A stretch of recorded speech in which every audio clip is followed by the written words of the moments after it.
Admit it or not, most of us have created a bucket list. A list of places we want to visit or goals we would like to accomplish, all before we meet our mortal end. Such was the rationale for us visiting Latin America, Europe, and Africa. But now it's time for us to set our sights on our next bucket list adventure, Alaska, America's last frontier. Or at least that's what it says on their license tag. Hey guys, we're back again with another travel adventure video. This time we're sailing north via the Inside Passage from Seattle, Washington, all the way to Juneau, Alaska. Let me start out by saying Fran and I are not fans of sailing on mammoth cruise ships. We've been there, done that. We've got no plans of ever doing it again. For the same reason we would rather stay in a cozy bed and breakfast, we want our first Alaskan cruise to be a very personal and intimate experience. And the only way that's going to happen is if we travel on a small ship. Researching small ship cruises was relatively easy thanks to the internet. Our requirements were simple. The ship must accommodate no more than 50 passengers, maintain a flexible sailing itinerary, serve good food, and whose pricing structure is all-inclusive. We did not want to be nickel and dime to death every time we went ashore or just wanted a cold beer. Well, it took about 30 minutes of searching, but one ship, the 128-foot Island Spirit, kept popping up as a favorite based on our criteria. Beginning in May and running all the way through September, the Seattle-based Island Spirit conducts 9-day tours throughout Alaska's Inside Passage, beginning at their Alaskan base in Juneau. But twice each year, the ship needs to reposition herself from her home in Seattle, and when cold weather signals an end to the cruise season, the Island Spirit makes her final reposition run and heads back home. We signed on for the first cruise, departing Seattle on Tuesday, May 1st.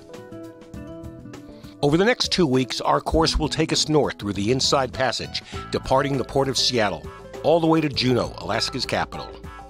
Along the way, we'll be visiting small towns and dropping anchor in cozy harbors, all the while navigating an intricate maze of fjords, glaciers, and waterfalls until we reach our final stop on May 14. So if you're ready, kick back and relax while we get this show on the road.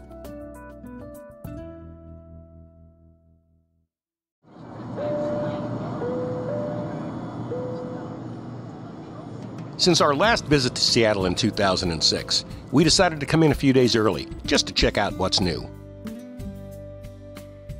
Well, for starters, ever since Washington State legalized recreational cannabis, pot shops are popping up everywhere. And I'm betting that pretty soon Starbucks may soon lose their #1 status for street corner dominance. If you've never been to Seattle, plan on coming in for a few days. Since we've already visited the more common venues like the Space Needle, watching the guys toss fish at the Pike Street Market, or ride the downtown monorail, Fran and I set our sights on the Museum of Pop Culture.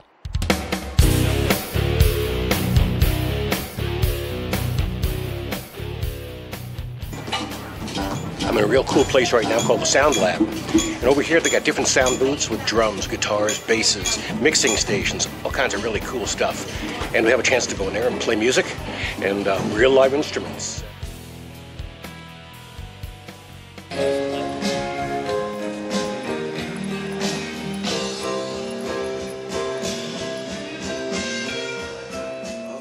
Rock and roll! Originally conceived as the Experience Music Project, Mopop has expanded to include all aspects of modern popular culture.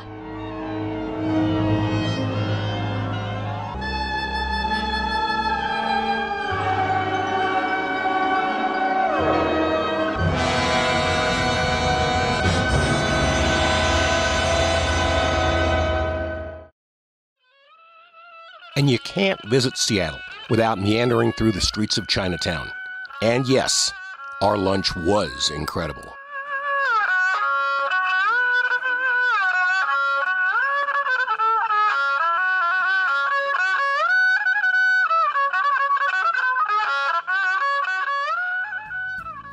All in all, our 3 days in Seattle, it was just okay. The smart thing would have been to arrive on the morning of the cruise. But hey, Live and learn, right?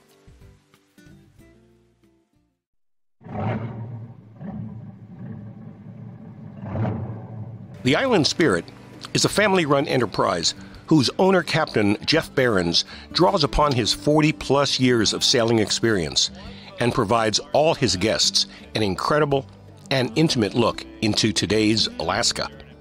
The 3-deck ship can accommodate a maximum of 32 passengers in 17 nicely appointed staterooms. Because this was the first trip of the season, the captain opted to keep the passenger list small.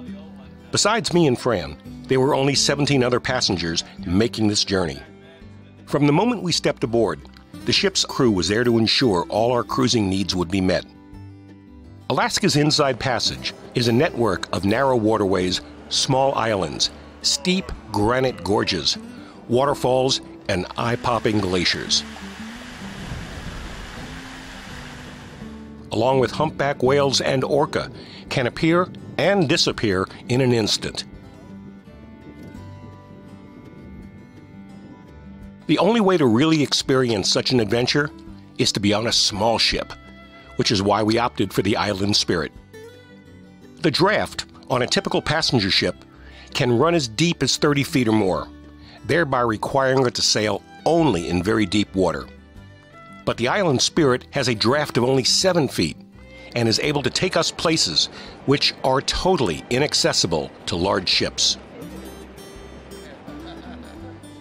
Keep in mind that a small ship cruise is going to cost you more than its big ship counterpart, and rightfully so.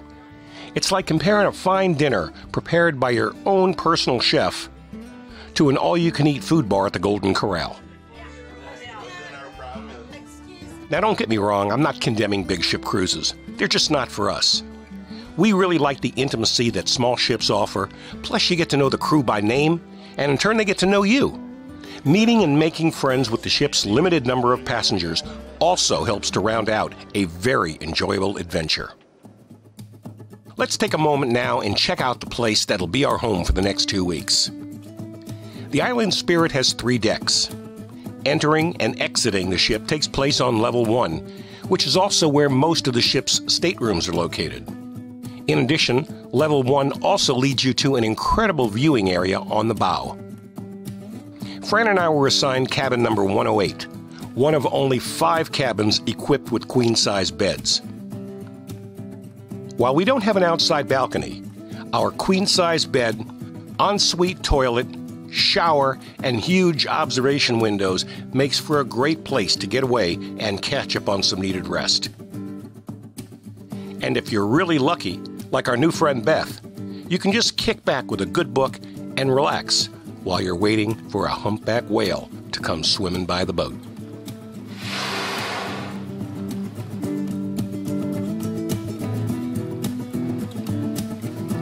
Once the crew finished delivering the bags to our room, everyone gathered in the common area to meet the captain and crew. Captain Jeff Behrens and cruise host Rob Eckno took center stage. Following their brief introduction and welcoming talk, the captain retired to the wheelhouse to prepare the ship for departure. Next up, First Mate Josh Cryer and Chief Engineer Tony Morando gave us a really good heads up about how to be safe on board the ship. Fall in the water with this type of PFD on, you'll note how it is kind of here in the back. If you hit your head on the way down, it'll roll you over. You keep your head out of the water. It was good to see all the passengers paying strict attention, because in an emergency, it just might be one of these folks who may be called upon to save my life. Now with the intros out of the way, the captain gave the order to cast off, and we begin our 14-day northbound odyssey to Juneau, Alaska.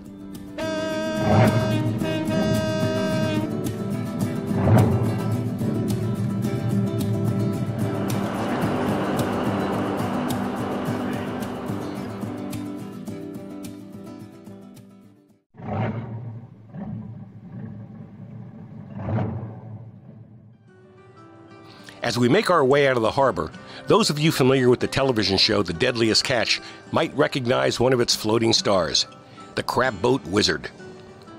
So now you know, while the rest of the fleet was out crabbing in the Bering Sea, the Wizard was in Seattle getting a needed overhaul. With the Port of Seattle now behind us, we had one last hurdle to clear before entering the Washington Ship Channel. We needed to get through the Hiram-Chittenden locks.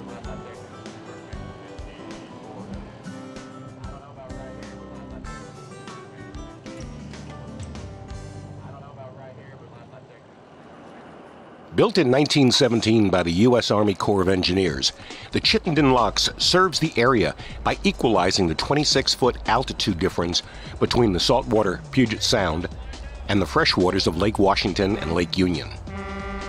These locks, which function the same as the Panama Canal, allows for ships to pass freely between the two bodies of water.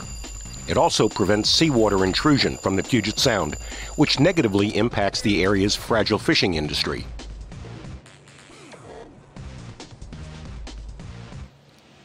I've traveled to the Pacific Northwest many times, only to experience the usual cold rain and heavy clouds.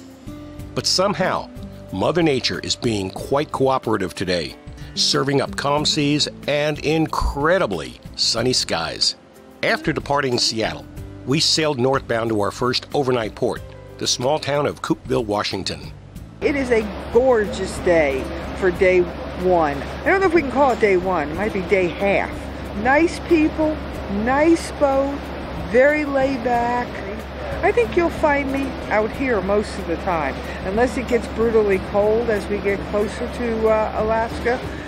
It only took 4 hours, but we finally arrived in Coupeville. We are in Coupeville, Washington. We really haven't made it out of the state yet, but we've got this stop here, which is a beautiful little town with, I guess, a little museum over there. We're going to walk into the town, but if Mr. Cameraman would turn his camera towards our home. This is our home for the next 2 weeks.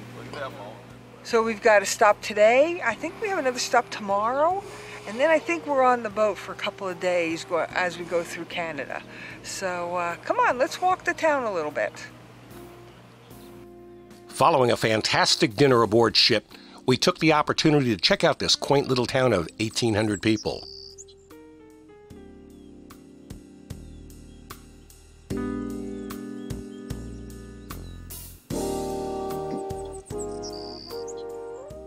While the walking really helped to work off some of that dinner, when we returned to the ship, the wine began to flow, and for a few of us, so did the scotch.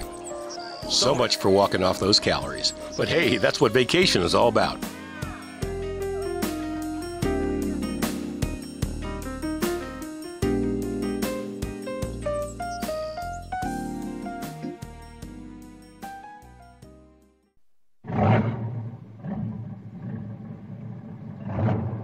After an incredibly peaceful night's sleep, we awoke to cool 50-degree temperatures, calm waters, and not a cloud in the sky. And to make it even better, we get to greet the day with real coffee, not that Starbucks crap. With the river currents running in our favor, Captain Barron set course for San Juan Island, about 35 miles to our north. The transit to Friday Harbor will take about 4 hours. The beautiful weather, along with near-perfect sailing conditions, encourages all 19 of us to just kick back and enjoy the sights.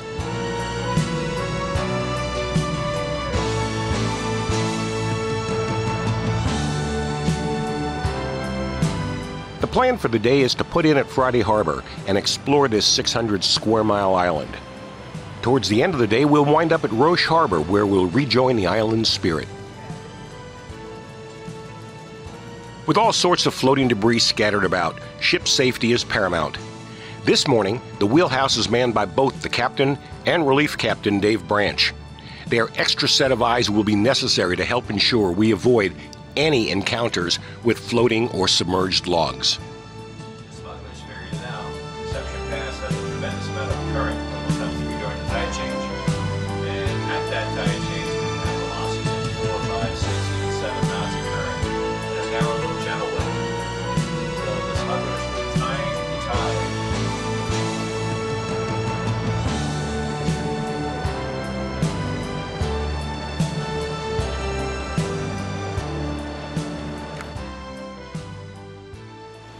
Okay guys, we're into day 2 on our fantastic voyage. We are in a little town right now called Friday Harbor, Washington. We're about a day out from hitting Canadian waters, and today's going to be a little bit of a land excursion. Our ship will put in at Friday Harbor, where at such time we'll board a small bus for an island tour, while our ship makes her way around the island to Roche Harbor, where we'll reconnect at the end of the day. So that's kind of like the agenda for today. So with that said and done, I got to go to work and shoot some video. Okay, so what does the host do while everybody else is out shopping and buying all kinds of crap? I kind of just chill and relax sometimes, just getting off the boat, especially since we're going to be on the boat for 3 days straight, starting tomorrow morning. So it's good to just get out and relax and kind of talk to my little birdie friends over there.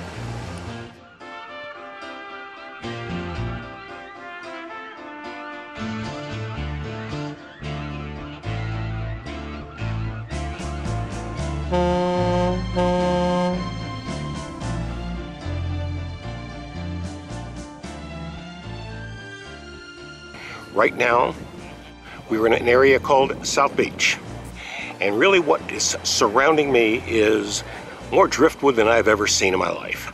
But this is stuff that has come as a result of the tree harvesting industry around here. And that's what we've got right now, is tons and tons of driftwood. Now you're going into the trees. Whoa, doing okay? Yeah. Well, we've made it down to Lime Kiln Point. This place is known for its ability to go out and do whale watching. We're on a little bluff overlooking the sea, and we're kind of hoping that maybe something's going to pop up, and we're going to see it. But we've been here for a few minutes right now, and it doesn't look like luck is on our side. Hey, bud, you're supposed to be in the water, not hanging out here. We're supposed to see you out there. Nice orca. Driveway here on the left. Well, I think this is our final stop right now before heading back to the boat. We're at Crystal Farms Alpaca Farm. And here, this is where Crystal has been raising these animals for the last 16 years. Incredible looking things, and they're quite fun to play around with. And they only give birth during daylight hours, and so which is wonderful. You get up at 7 o'clock, have your coffee, and you look out and you go, oh, she's frequented the poop bar quite a lot. Maybe something's going on here. She just kind of wait a little while, and then I go out into the field and I watch her a little closer. And they're kind of like llamas. They're a little bit smaller than llamas. They spit just as badly as them. And it's just a lot of fun looking at them. They were feeding out of our hands for a while. Yeah. And what kind of visit would it be without the obligatory stop by the gift shop? By the way, their stuff was incredible both in design and quality. By day's end, happy hour was upon us and time to settle back for another wonderfully relaxing evening of good drink, good food, all with new friends.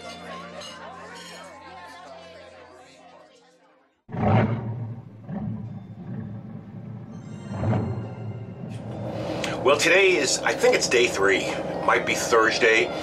And we have just now crossed into Canadian waters. For the next 3 days, we're going to be transiting all through the Canadian waters until we get up back into the U.S. territory when we cross over into the Alaskan area. Stay with us, guys. We're having a good time. I hope you are too. It's 5:30 in the morning, and anybody with half a brain would be in bed, snuggled under the covers and fast asleep. Well, not me.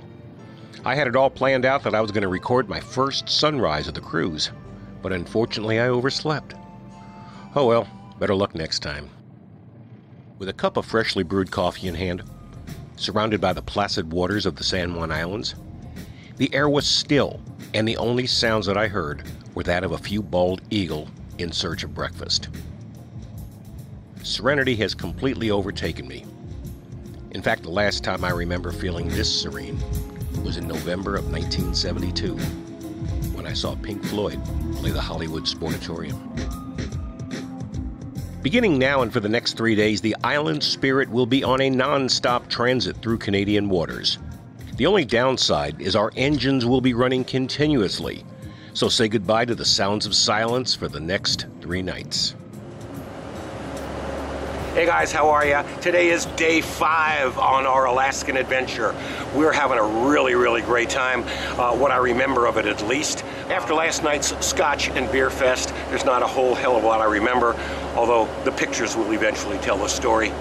We're still in Canadian waters, northbound up towards the Alaskan border. We should be there around 8, 9 o'clock tonight, and hopefully all will be cool because then the fun time really begins. This part of the Canadian venture has been kind of slow. What we really wanted to see, and we haven't seen so far, are the whales, but we're told that there's a much better chance that we're going to start seeing those once we get into Alaskan waters. So stay in touch. I'm out there shooting video, having a great time, and what else can I say? Initially, I was concerned that such a transit could be boring. But if you keep your eyes open and always have your camera ready, you won't have a problem. This is where that 2x4 you bought at Home Depot begins its life. The Canadian Coast Guard routinely practices for water rescue and extrication.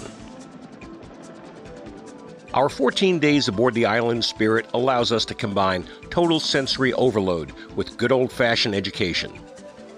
So to prepare us for what may be just around the next bend, our modest and shy captain always makes himself available to give us impromptu presentations. Such, which are a little larger, but a very large percentage of it comes up to this tiny little gap. So you would have ships trying to transit the area. If they didn't pay attention, they would get caught in 6, 8, 10, 12, or 14 knot currents. And there are times that this thing can go 14 to 15 knots, right? And when Jeff is finished, Cruise Director Rob Ekno steps in to fill in any gaps. And it goes up, and then we get into this teeny little section that we've got to get through. So that's the challenge for us tonight. We had to wait for the tides to change a little bit and for the currents to change. But we're going to go ahead and make our run at the pass in just a few minutes. We've got a tugboat towing a container ship in front of us. So we're going to watch them make it through the pass first, and then we're going to be following up on its heels.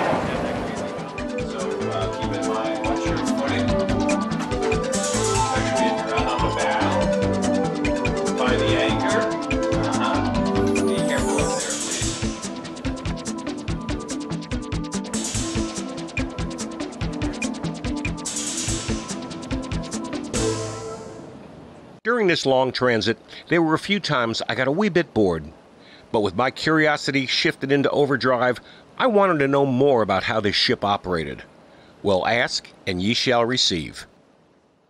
Midway through our Canadian transit, the ship's chief engineer, Tony Mirando, finally gave in to my request for a tour of his engine room. Please note, engine rooms are inherently noisy, and trying to record clean audio on this tour was a serious challenge. But check it out anyway. Hi, I'm Tony. I'm the vessel's engineer, 3rd year. Welcome to my little hole in the world, the engine room. She used to be an old fuel vessel and crew vessel out of 1976, late in Louisiana. Jeff converted her over the years from 92 all the way up until present day. On board Island Spirit, we actually have the capability of making our own water. We use a process called desalination or reverse osmosis, where we take raw water from the sea, we run it through a series of various filters, and out of that we produce potable water. So the beating heart of the vessel is your power supply.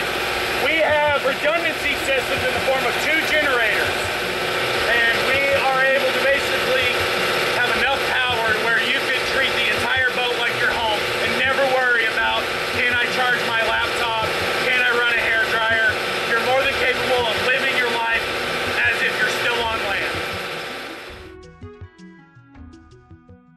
Later on that afternoon, Executive Chef Robert Wilkins also agreed, albeit somewhat reluctantly, to give me a tour of his galley. Here's that all my incessant whining and pleading finally worked after all. He and pastry chef Joe Reinheimer were in the final stages of getting our pork loin dinner plated and ready to be served.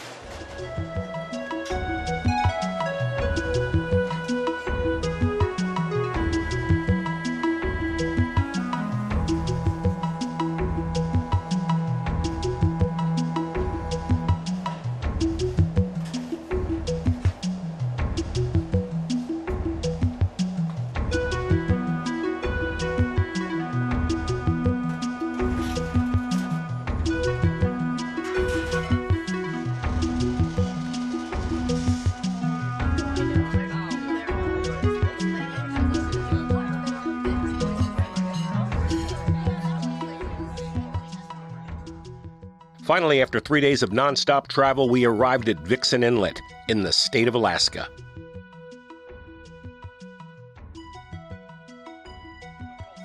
As Tony prepares to drop anchor for the night, it became a great teaching opportunity for some of the newer crew members to learn from a seasoned pro.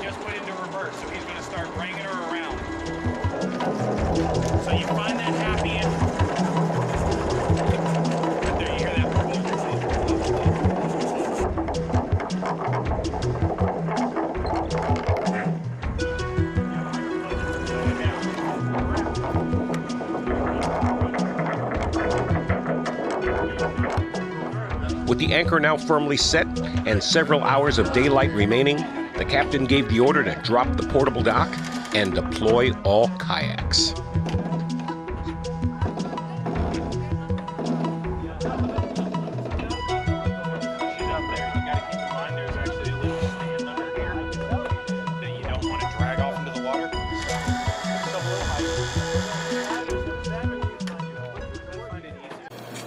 Okay, I'm getting out. I'm going to go kayaking in the Alaskan waters. It's going to be so awesome. I can't wait. While about half the guests were bitten by the kayaking bug, the other half, present company included, found that the lure of a serene happy hour was just what the doctor ordered. Watch us now as we all indulge ourselves either with a drink or a paddle in our hands here at Vixen Inlet.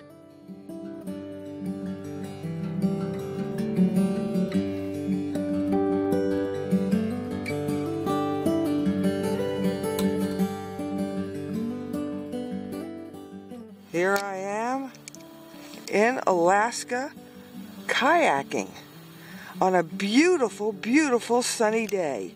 I cannot believe how beautiful the day is. Can you believe it? Life can't get any better than this. A beautiful day in Alaska, sun shining on the water.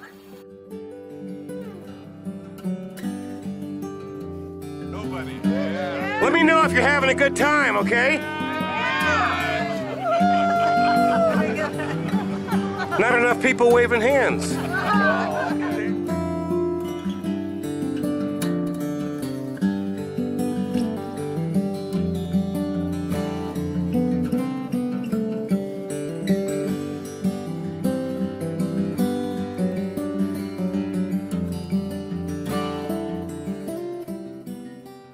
This afternoon we'll be in Ketchikan, and who knows what adventures we'll find there, but we will find out.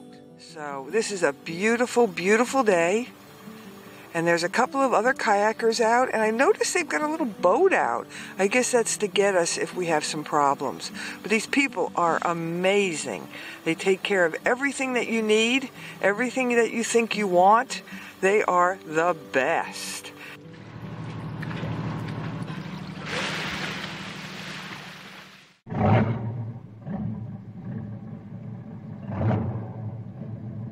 It's hard to believe that we've reached the halfway point of our Alaskan adventure.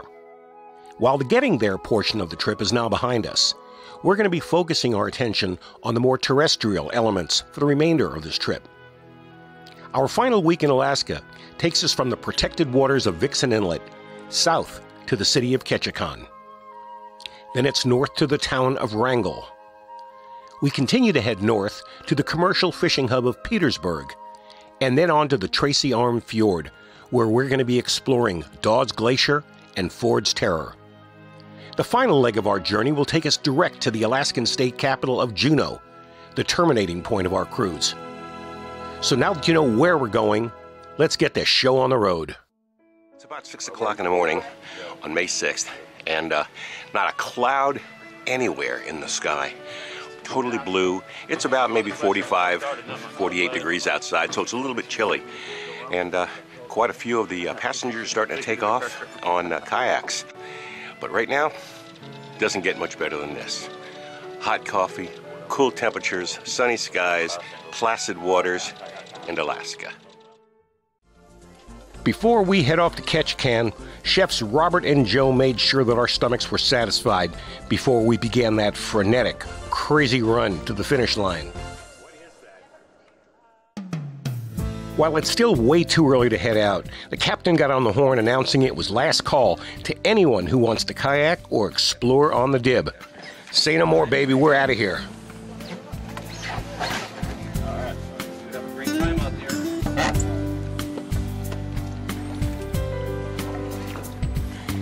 And she's off. And I'd like for you to tell me why you are not out there kayaking. Because I'm afraid of water. Mike and I made a pact not to kayak. Not to kayak? Yes. Mike, what's your excuse? My excuse is Jeff's excuse. We're together on this one. Sure it's not anything to do with foot spurs or anything like that? No. Bone spurs. No. Bone spurs. And I forgot my fly rod. Okay, while all the diehards are out there on Vixen Inlet right now in kayaks, we got the wusses right now on the Dib. We're taking a little motorized cruise throughout the inlet and checking out the sights. I needed to get on it so I can get some exterior shots of the boat, and all's well and good. Now, where are the Class 5 whitewater rapids I've been told that I can go on? That's what I want. None of this flat water. So we're here in Vixen Inlet in southern Alaska. We're about 40 miles south of Ketchikan, which will be our destination later on this afternoon. This is our initial dip ride of the summer. It's fantastic. We've had a whole group of passengers that have gone out kayaking this morning. Bald eagles flying above us, passengers enjoying the sunshine. Mother Nature is just doing her best to help us all have the adventure of a lifetime. Damn, I forgot to press record. You want to do that again? If you are a fan of any of the CSI type shows, especially the more grisly ones, then I think you're going to love this next segment.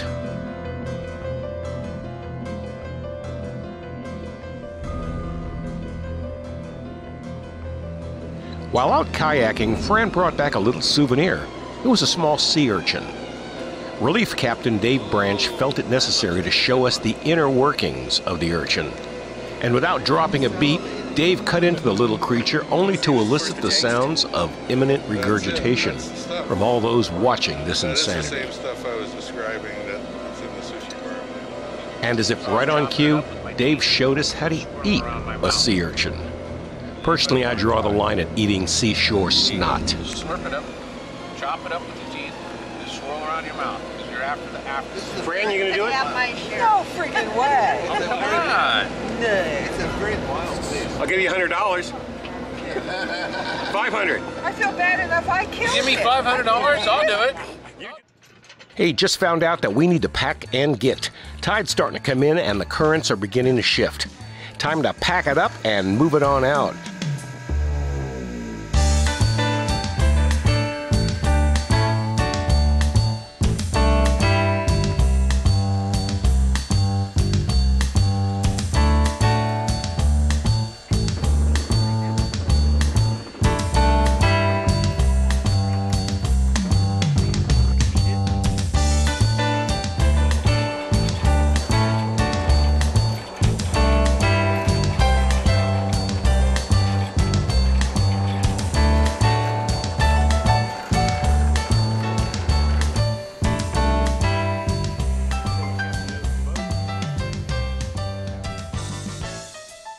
I'm wiped out, man. I'm out of here. Say goodnight, Andy. Good night, Andy. We're out of here.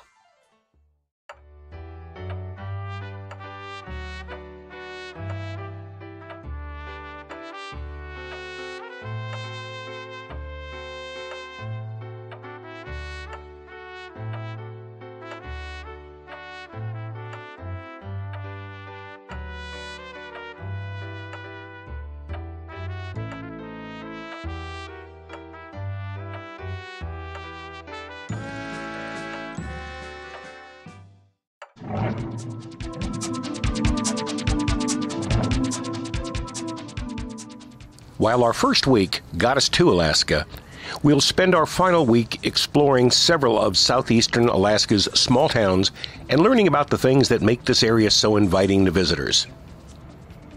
One thing everybody needs to know about Alaskan cruises, whether you're on a big ship or a small one like ours, every port you enter, like magic, turns from a quiet, unassuming little hamlet into a raging tourist trap designed to separate you from your money as fast as you can say, "Wow, look at that glacier."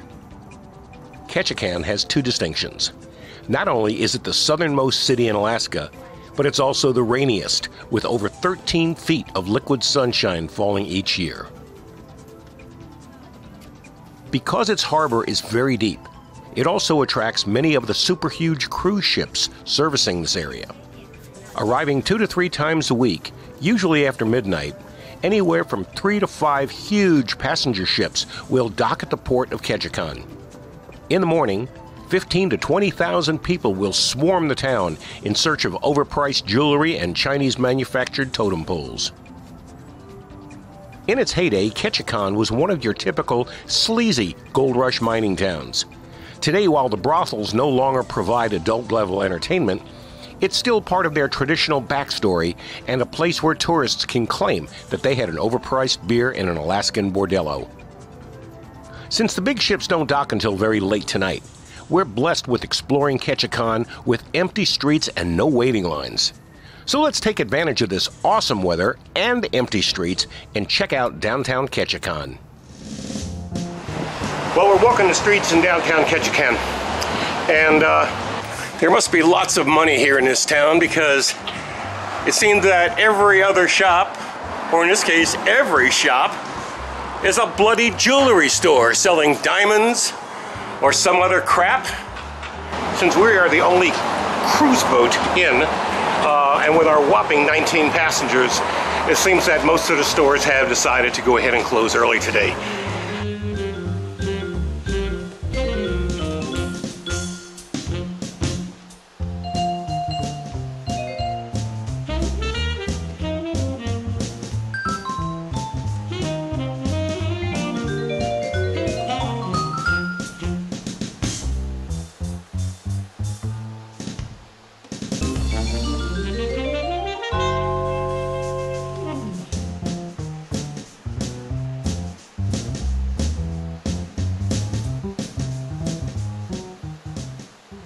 Even though dinner aboard ship is already paid for, we opted to take dinner in town tonight, but not before finding a nice waterside bar with great beer and a great view of the island spirit.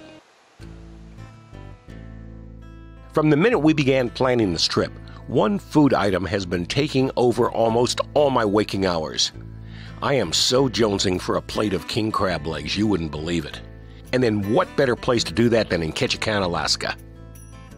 While several of the better crab houses in town are closed, Annabelle's restaurant is open, and the crab, as we're told, was just caught this morning. These are king crab legs. These are the best tasting pieces of seafood on the market. It's got this little piece of meat out of there. I've got, look at these are pieces of meat taken out of the leg, and a little bit of clarified butter. Oh my God. I can't even stand up right now, if you know what I mean. So, we're in Annabelle's restaurant here in downtown Ketchikan, Alaska, eating king crab to die for. And that's it, guys. Hey, a little bit of Blue Moon beer. I love it. With our bellies full and our credit cards drained, it's time that we get back on board for a short overnight stay in the secluded waters of Union Bay before we drop in on the town of Wrangell. With Ketchikan now behind us, we're heading north to the town of Wrangell. When your only job is to get from point A to point B, and your only responsibility is to enjoy the ride, then that's just what you do, baby. Kick back and relax. With every nautical mile we sail, another incredible view emerges. When you take that and add it to the spectacular weather we're experiencing, it makes for one totally enjoyable cruising experience.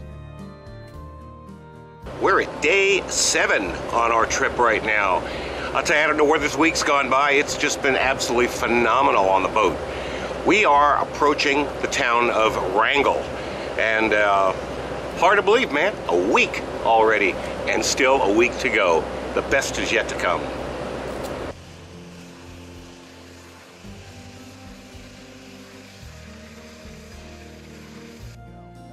Before getting into port, Rob shared with us some of his experiences in Wrangell and gave us a heads up on what to expect once we're on land.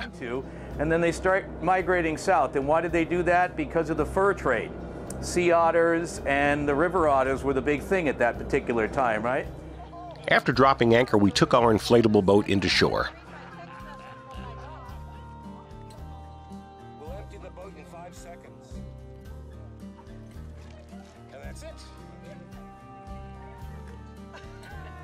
And of course, we needed to pose for the obligatory group photo.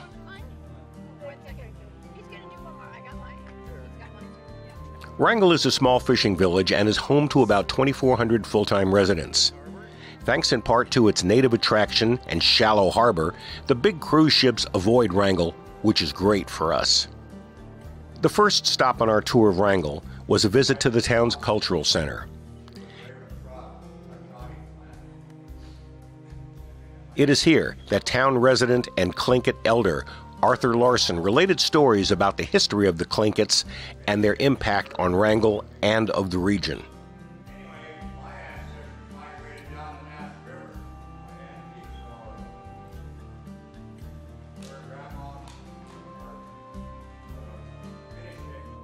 Following Arthur's talk, the group hiked a short distance into town just to check things out. But other than a few humorous signs and one very unique payphone, the town was a mere stepping stone to the coolness of Petroglyph Beach. Simply put, petroglyphs are ancient, shallow rock carvings that are best experienced when sprayed with water. For me, this was an Alaskan fail. However, others on this trip were having a great time. Okay, shore leave was over. It was time to get some adrenaline pumping. It is jet boat time. After 7 days from the San Juan Islands, we've made it here to Wrangell, Alaska, and the Stikine River. This river runs 400 miles from British Columbia here to the mouth of the Wrangell Narrows, and we're ready to take a ride up and see what it's all about. Mother Nature and the Shakes Glacier is where we're headed here today in Wrangell. As if through some sort of intelligent design, our group of 19 strong magically, and without prompting, divided into 2 groups and boarded our 2 jet boats. Just as if I yelled action, I got lucky, for the boat that I chose offered great opportunity to shoot video. So far, the wildlife sightings on this trip have been less than stellar. We're hoping that this little diversion into the backwoods might change our luck. Just up ahead, our lead boat had spotted a huge colony of sea lions languishing on the rock ledge. While these creatures are fascinating to watch, I still want to see my first bear. We're starting to hear some reports that the ice flow in the river may be frozen shut, and in all likelihood will prevent us from making our way up to Shakes Glacier. That certainly would suck, but not much we can do about that now. At this time of year, the river contains considerable amounts of floating debris due to the snow and ice melt. And since jet boats gets its power by sucking in and forcibly ejecting large volumes of water, this can lead to problems should the boat's engine inhale any of this river debris. This can clog an engine or worse, destroy it completely. Extra caution is going to be needed today. From out of the blue, the boat's warning alarm began to sound. It was one of those sounds that just doesn't sound any good. And sure enough, it wasn't. Turns out that one of our 2 engines began to seriously overheat. Most likely we picked up some floating junk after running through that debris field a few miles back. We signaled to the lead boat of our engine issue, and then we headed over to a nearby sandbar so the experts can figure out how to fix this mess.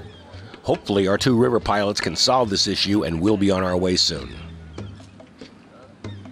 While the guys were trying to figure out how to fix our engine, the rest of us just meandered around, took some pictures, and began looking for that secluded piece of driftwood that would provide some modest cover while we sought some personal relief.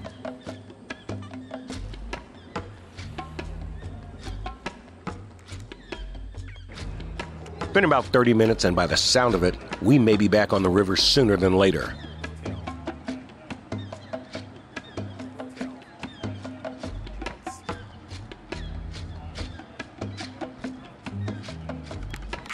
Just got the word, everything's fixed. They cleared out the jets, and we are good to go. It's rock and roll time. The good news is it didn't take all the king's horses and all the king's men to put our poor little jet boat back together again. It just took two guys who actually knew what in the hell they were doing to get us back on our way. The bad news was confirmed. Upriver is closed due to an ice jam. So seeing and experiencing the glacier today is out. However, there's going to be other opportunities before we make it back to Juneau. For now, we're just going to take in these incredible sights before heading back to the Island Spirit and our short cruise up to the night's mooring spot, Union Bay.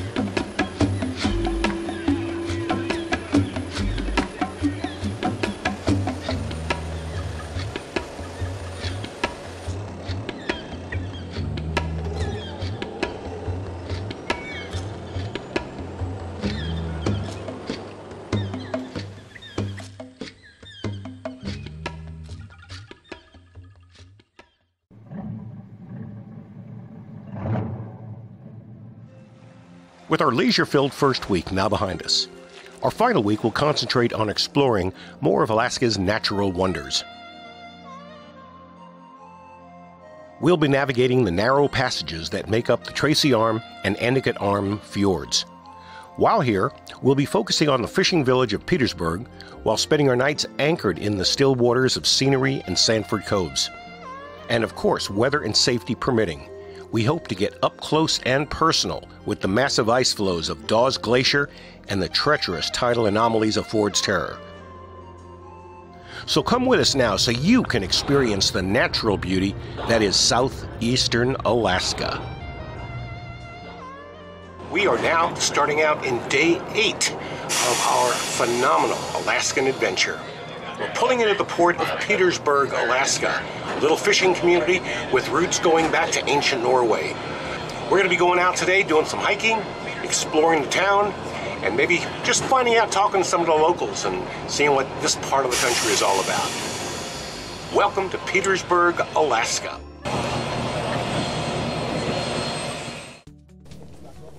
Again, the weather gods are looking down upon us, and they're smiling as we check out this quaint little fishing village.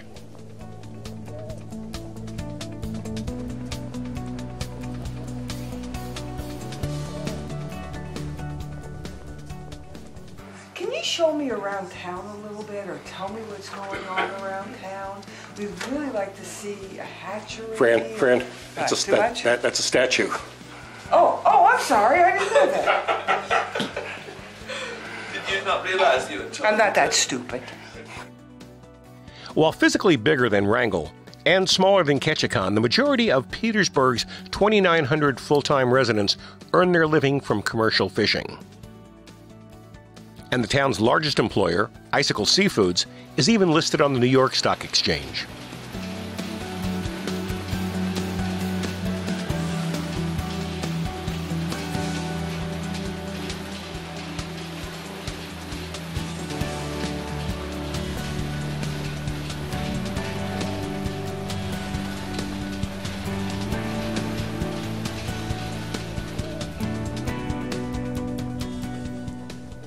And for those that don't catch or process fish, taking care of hundreds of tourists that flock into the area each year is the second largest revenue generator. Right, yeah. Having finally broken down and purchased our one and only souvenir for this trip, it was time to head back to the Island Spirit for another incredible midnight sun happy hour. We are at day's end right now. It is, I don't know where the hell we are. Where are we? Scenery Cove. A place called Scenery Cove. But this place is just absolutely freaking gorgeous. We have reached happy hour time, and of course, I've got my gin and tonic in hand, and we're getting ready. We're going to go ahead and just drop anchor for the night. We finally have gotten into Alaskan weather. We've gotten rid of our South Florida weather, and now we're into cloudy, overcast skies, a little bit of light drizzle, but it's really awesome out here. We're going to go back in. We're going to have some dinner tonight, and maybe watch a movie or two, and sit back and drink wine and just have a great old time. So that's it from Eastern Alaska. We're getting ready to get the hell out of here and go eat some dinner. See you later.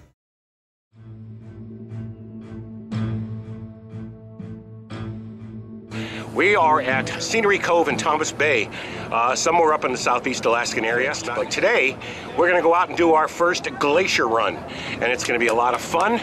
We're going to go walking some beaches and cruising around by the glaciers, and you never know what's going to happen. Hey, there might be some calving involved. You never know. It's about a 15-minute run up to the face of the Baird Glacier.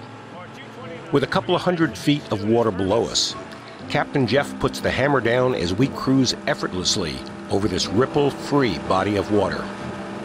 With the dib running at max speed and the air temp dropping, I really am glad we layered up before heading out. Plus, as we get closer to the glacier, temps are going to drop even more. But then all hell broke loose.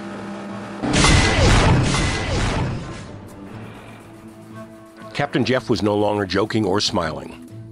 Something seriously has happened, and we're out in the middle of nowhere, Alaska. To me, it felt like we had run aground, but that's impossible because we're in 200 feet of water.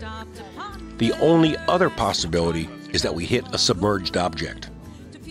Dave, you on 8? Dave, you on 8? Okay, the Spirit, you talking to me on 8? Following numerous attempts to raise the island's Spirit on the radio, the captain instructed First Mate Josh Cryer to deploy an emergency flare, with the hopes that whoever is on the bridge the island's Spirit will see our dilemma and do something to remedy the situation. Moments later, a skiff from the small cruise ship David B. saw our call for assistance and came to our aid. Well, I'm not lighting off a smoke signal. You know, we're just practicing some drills out here. Yeah, right. So you are okay? You aren't need some help? Oh. Well, actually, yeah, we've got a boat that's disabled, so I'm going to send my small boat. Yeah. Okay, here comes our rescue boat. Join you guys. He's going to come out and give us a tow back to our big boat. Well, you've never come out here. Well, howdy.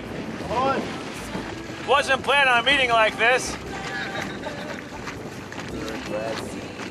Thanks for coming to the neighborhood. It is. Today it is. Okay, we are on a true adventure cruise right now. Here we are, we're trying to make it to the glacier, and all of a sudden we lost a prop. And didn't just bend it or break it, we lost the whole bloody thing. So now we're sitting in the middle of the water. It's going to have to cause us to go ahead and maybe rethink some of our strategy for this trip. So it's going to still continue to be a lot of fun. It's an adventure. Here in Deadwater, Alaska. As we were being towed back to our ship, James was headed our way on the backup skiff. Go to neutral.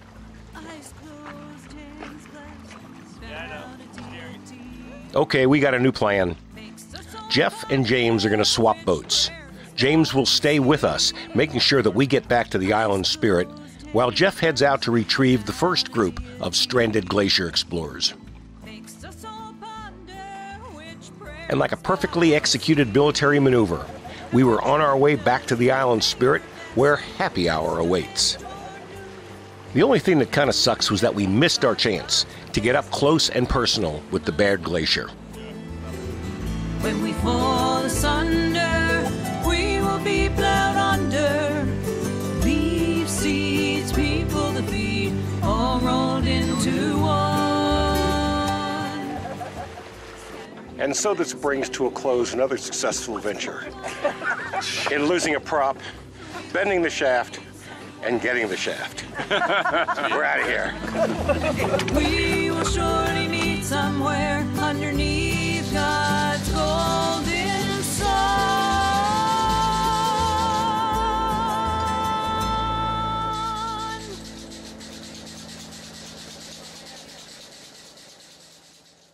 Now we finally are in a weather pattern that is very close to what we expected to see. We're en route right now to some kind of a glacier, and I think we're supposed to be getting up close and personal to it. I think we finally hit true Alaska. After a successful morning of kayaking, we are now en route over to Dawes Glacier. As you can see by my dress, the temperature has dropped quite a bit. We're probably in the very low to mid 30s, getting a little bit chilly, and consequently we had to dress for it. Rain's starting to come down a little bit also. But welcome to Dawes Glacier. The spring thaw, as it does year after year, has dumped millions of tons of packed glacial ice into this pristine waterway. The ice flow can make for a very dangerous transit, something the captain does not take lightly or for granted, especially after that lost prop incident just the day before. Constant calving dumps millions of tons of packed glacial ice into the fjord each year, making every trip new and exciting.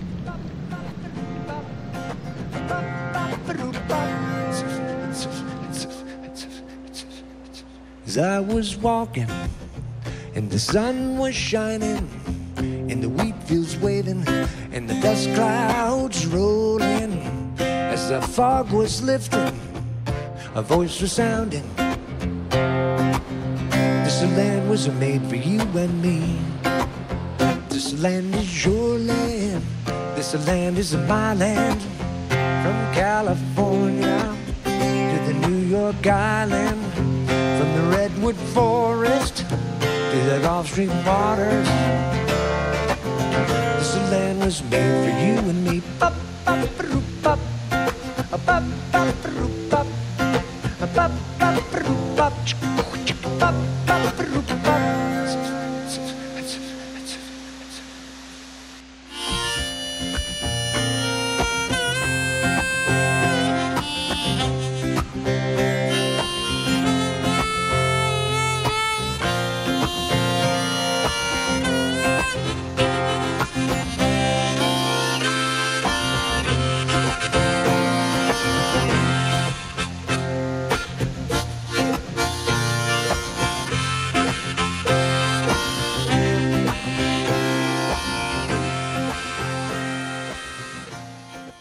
Suited up, we're going to take a dib ride. That's a inflatable boat, kind of like a Zodiac in a way, and we're going to tour around Ford's Terror. I got it right this time, so let's head out. As I was walking, I saw a sign there, and on the sign it said, no trespassing, but on the other side, it didn't say nothing. That side was made for you and me. In the squares of the city, in the shadow of the steeple, by the relief office, you know I saw my people. As they stood there hungry, they stood there asking, is this land made for you and me? Nobody ever can make me turn back as I go walking in America. Freedom, oh America. Freedom was made for you and me. This land is your land. This land is my land.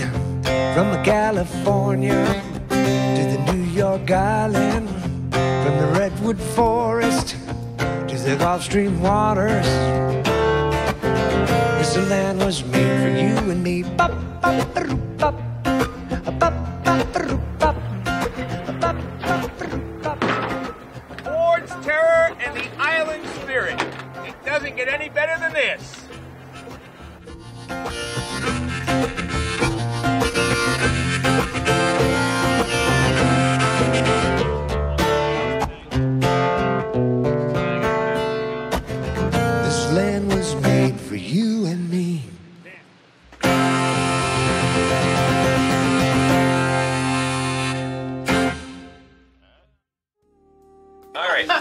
So hi everybody. You know, an operation is only as good as the wonderful team it assembles. Hopefully. Right. Yeah, I'm really fortunate because many years I have many different teams, and some go and some stay, and some I can't get rid of. But I've assembled, or we've assembled, a tremendous team that I want to thank. To a tremendous experience, to a hardworking crew, to a team, to your support, and to your friendship. Thank you very much for doing what you do.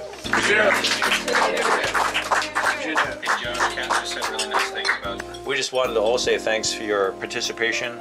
Thanks for putting your trust in a little bitty boat company that most of you have never heard about.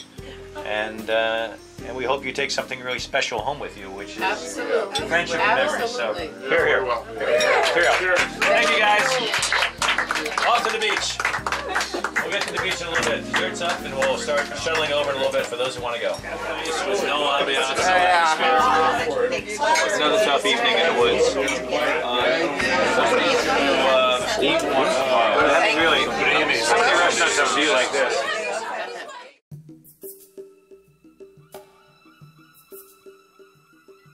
It's 7 o'clock in the morning, and the sunlight begins to fill our cabin. The smell of freshly brewed coffee has already put a smile on my face, but today my emotions are torn. I'm sad that this is our last day at sea. Sad that our brief exploration of our largest state is drawing to a close. And I'm really sad because I wasn't able to see Russia from the ship. But at the same time, I'm extremely happy that we had this incredible opportunity to see a part of our country that has eluded us for more than 60 years. And happy because this is our last day at sea. Today is the last day at sea. We're having a wonderful brunch this morning. They feed you non-stop. Thank goodness there's not a midnight buffet because you've had so much during the day. But we're doing a little brunch this morning. We'll stay in this little inlet for a little while until the tide gets up higher, and then we head on out to Juneau. So it'll be sad at dinner tonight because it is over and we've met some wonderful friends. But it's time to go home. I want to see my Upe. Today begins the final leg of our transit that began in Seattle just 13 days ago.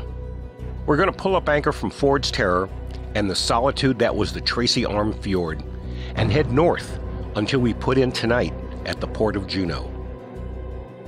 While no land or water activities are planned for today, we'll be cruising relatively close to the shoreline, giving us a chance to steal one final glimpse of local wildlife.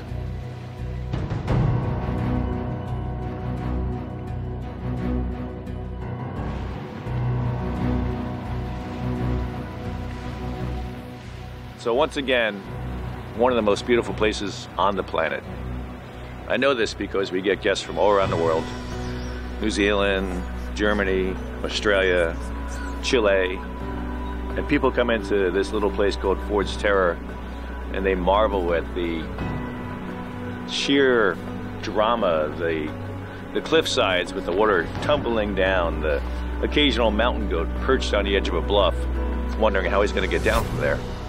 But we're in this little canyon that's just majestic, and it's an opportunity to put the world behind us, to get a sense for what it's really like to be in an Alaskan wilderness, and to have the opportunity to get together with a group of newfound friends and getting a real sense of what it's all about. So I'm going to take a little paddle. And this is my morning to let my hair down a little bit and just go recharge my batteries because there's no more splendid place on the planet to do it. So enjoy Ford's Terror. Don't tell too many people because we don't want them coming here. And tell your best friends because this is a secret of a lifetime that they need to know about. So thanks for joining us today. With Captain Jeff's urge to paddle now satisfied, it was time to hoist anchor and head for Juneau, but not before putting the nose of the Island Spirit right dead smack into the middle of the stairway to heaven.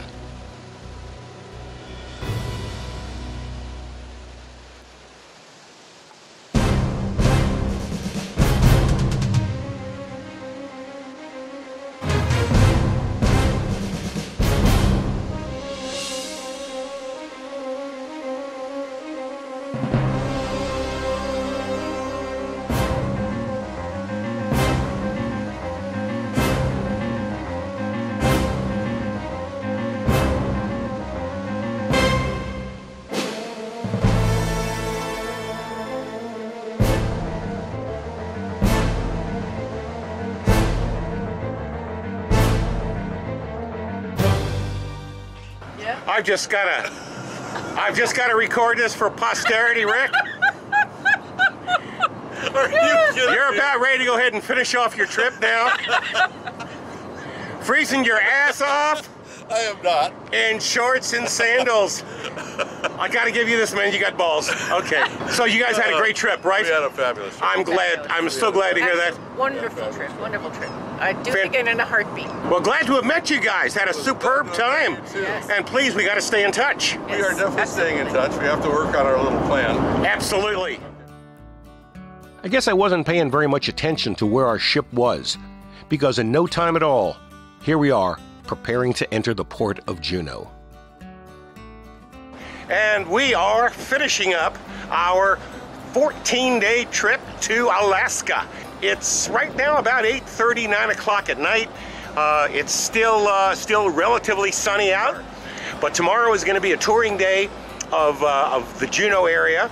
So I'm going to shoot some video on that, show you what it's like, and then we'll be back in town on Wednesday, late afternoon, and then I get to start editing video.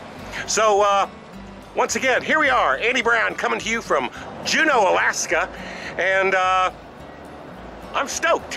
One thing I learned about the town of Juneau, it's completely inaccessible from the outside world.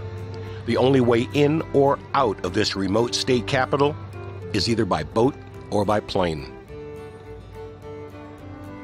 With only one day to explore, we made the most of our time. We hooked up with fellow passengers James and Kathleen, split the price of an SUV rental, and headed out for a day of self-guided exploration. Our first stop was the Mendenhall Glacier. Unlike the Dawes Glacier, Mendenhall required a short hike to get a better view. Right now we are at the Mendenhall Glacier, which is right over my right or left side. And we're going to walk about, have a great day, and let's go check out another glacier. It's about 45 degrees outside right now. You can easily see the glacier coming on down.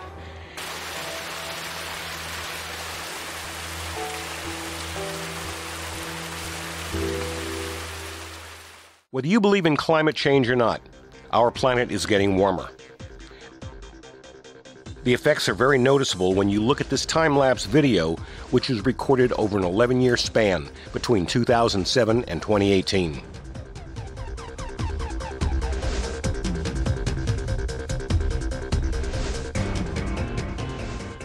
You can see the dramatic effects of the warmer weather as the glacier continues to recede.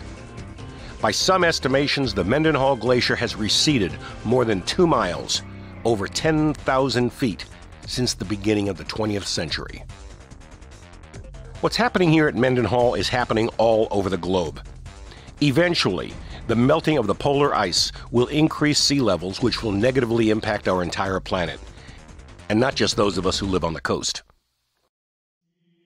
We continue heading north on Route 7, Juneau's only highway, until we see the signs for the Shrine of St. Teresa. We are now at the Shrine of St. Teresa. I don't know what the hell it is, but we'll find out. It's going to be a beautiful shrine.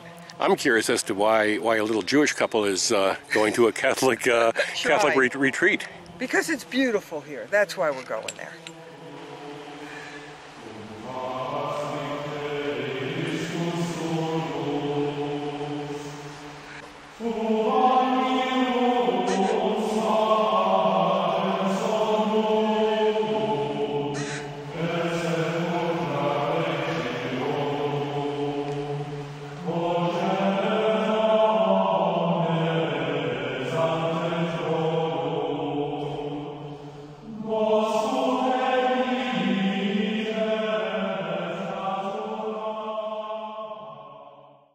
Following an awesome fish lunch, we came across the Macaulay Salmon Hatchery, located on the outskirts of Juneau.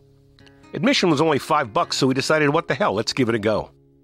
The key thing I learned here is that there is a massive difference between a fish farm and a fish hatchery. The hatchery fertilizes salmon eggs and then releases them into the wild to grow and prosper. Farmed fish live their entire existence in massive ponds of fish feces and other undesirable pollutants.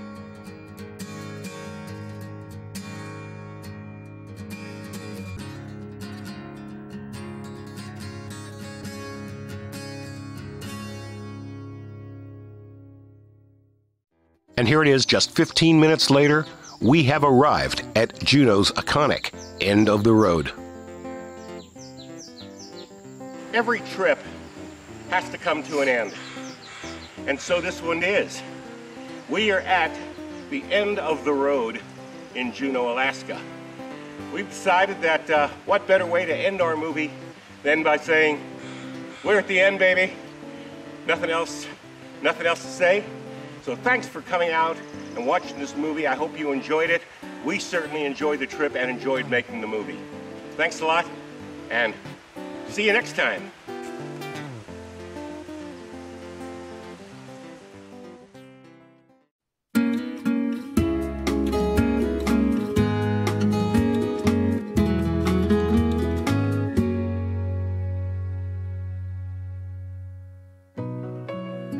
Living out in the middle of nowhere, closest thing to heaven when it rains. I dug myself some roots, I still can't dust my boots without wondering what I'm doing here. Wasn't really looking for a way out. Never wanted to join the race. I wound up doing time in some heavy corporate mine, where I never got to see the light of day. My family keeps calling me to come on home. Friends call me crazy, they won't leave me alone. Misguided good intentions and directions I don't need. I'm gonna pack my bag, call my dog. It's time to leave.